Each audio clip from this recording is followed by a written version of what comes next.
Hey guys, welcome back. Today we will see some arithmetic operations related to binary numbers. We will focus on the basics of addition and subtraction. First, we will try to solve them using normal addition and subtraction method. Then we will try to solve them using complement method, and we will have a small debate on which one is really efficient with respect to the digital systems. So moving on forward. Before we start doing arithmetic operations, we need to find out what type of notations are used to refer numbers. So according to your binary arithmetic operations, here the first number is usually called as argent, and the second number to which it's added is called as addend. When we focus on subtraction operation, so the first number is minuend or minuend, the second number is subtrahend. And similarly, when we go for multiplication, the first number is multiplicand, and the number by which it's getting multiplied is called as multiplier. And then we have the last operation, division, which is the first number is called dividend or dividend, and the number which divides it is called as divisor. So moving further, let's try to solve some problems using basic addition and subtraction. So let's try to solve this. First, when you want to add these two numbers, you add 0 plus 0, that gives us 0. And you add 1 plus 0, that gives you 1. Then you add 0 plus 0, that gives you 0. Then we add 1 plus 1. Please focus here. We are trying to add two binary numbers, so they are not decimal numbers here. So 1 plus 1, that gives me 1, 0. It means that adding 1 plus 1 gives you 2 in decimal, so that is 1, 0 here. So you have to retain 0 and you have to carry 1 forward. So I retain 0 here, I carry 1 forward. So here we are adding 1 plus 1 plus 1, which is like 3 in decimal, which can be represented as 1, 1 in binary.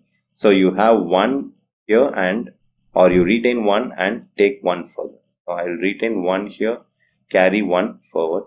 So since we don't have any other numbers left out, we bring down that 1. So the final answer is 1, 1, 0, 0, 1, 0. Similarly, let's do a small subtraction problem here.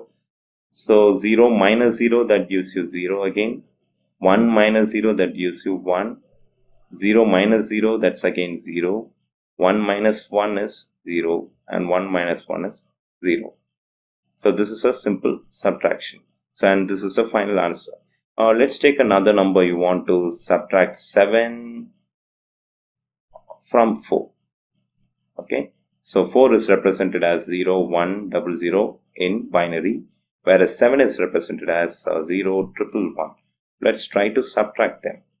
So 0 minus 1, it's not possible, so you have to carry 1 from the previous state.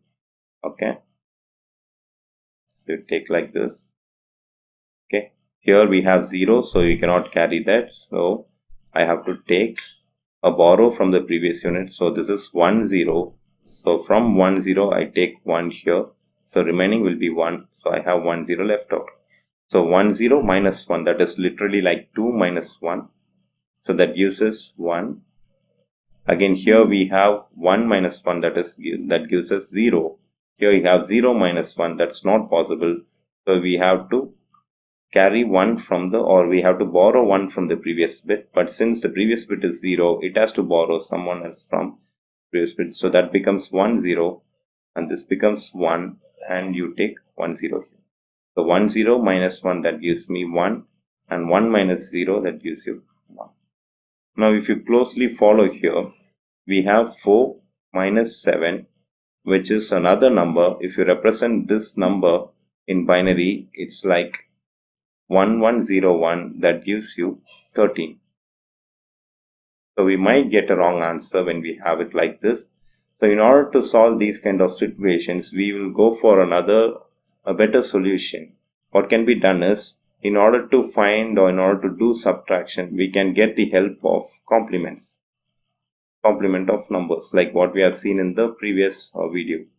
So a minus b can be written as a plus minus b, where minus b is nothing else but 2's complement of b.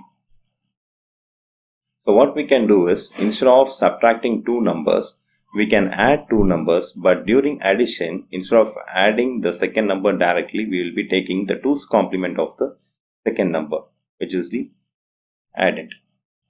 So let's take a small example. Let's try to subtract the same number, 4 minus 7.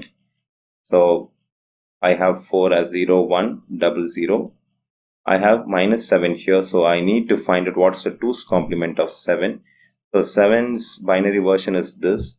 2's complement is, first we will find out 1's complement, that is 1, 0, 0. You add 1 along with it, that will be 1, 0, 0, 1.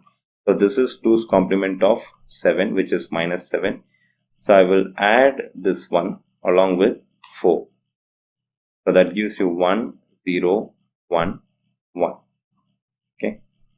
So we don't have any carry here. Okay. And we have an answer which is 1101. So in order to get the right answer, we should take 2's complement of this final answer. So 2's complement of this number is 1's complement plus 1.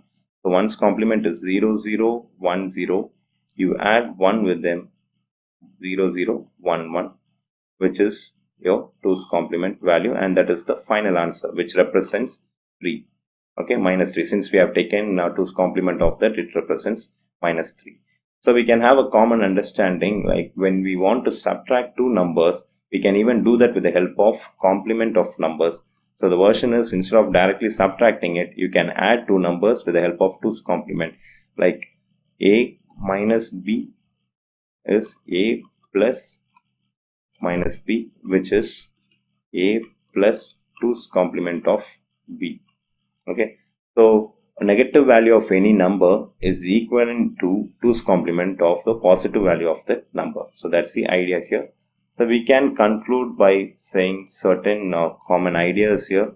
So if you want to subtract two numbers, if you want to subtrahend s from m, and let's say if m is less than s, okay, if m is less than s, then take 2's complement of the sum to show the answer. You won't get any overflow. What I'm trying to say is, we know that m is the first number and s is the second number. If m is less than s, then it means that the first number is smaller than the second number. So when the first number is smaller than the second number, and when you want to take 2's complement addition, then you won't have any overflow. Like what we have done in the previous example, we have subtracted 7 from 4. Here m is less than s. So the final answer does not have any overflow. So that's the idea here. When m is less than s, you won't have any overflow value. But in order to get the final answer, you have to take the 2's complement of the final sum, like what we have done here. We got 1101 as the final answer. In order to reach the correct solution, we took 2's complement of this number. Now suppose if m is greater than s, so it means like you are trying to subtract something like this, 7 minus 4. Then we will see what happens here. So 7's value is 0, 111. Minus 4's value is 2's complement of 4. So which is 0, 1, 0, 0 is 4. If you take 1's complement of this, that gives you 1, 0, 1, 1. If you add 1 with it, that gives you 0, 0, 1, 1. So 2's complement of 4, that is minus 4, can be represented as 1, 1, 0. You have to add these two. So when you add these two, 1, 1, 0, 0, and you have a carry or an overflow. So that's what it says. If suppose m is greater than s, definitely you will have an overflow.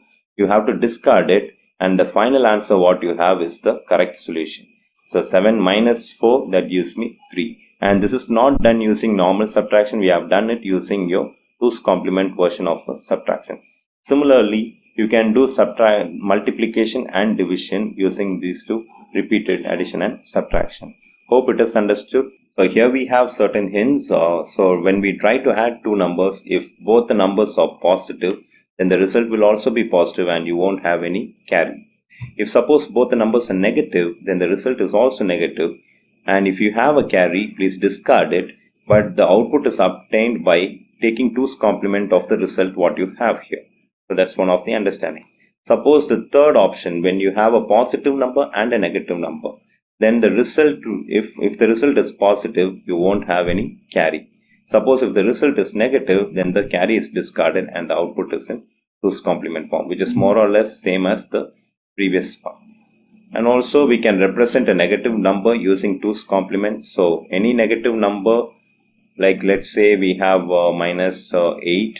Okay, so if you want to represent -8, what you have to do is you take the 2's complement of 8, that will give you -8. So 2's complement of 8 is obtained by writing 8 and changing that 8's value to 1's complement value, so that is 0, 111, and you add 1 with this, that gives you 2's complement of 8.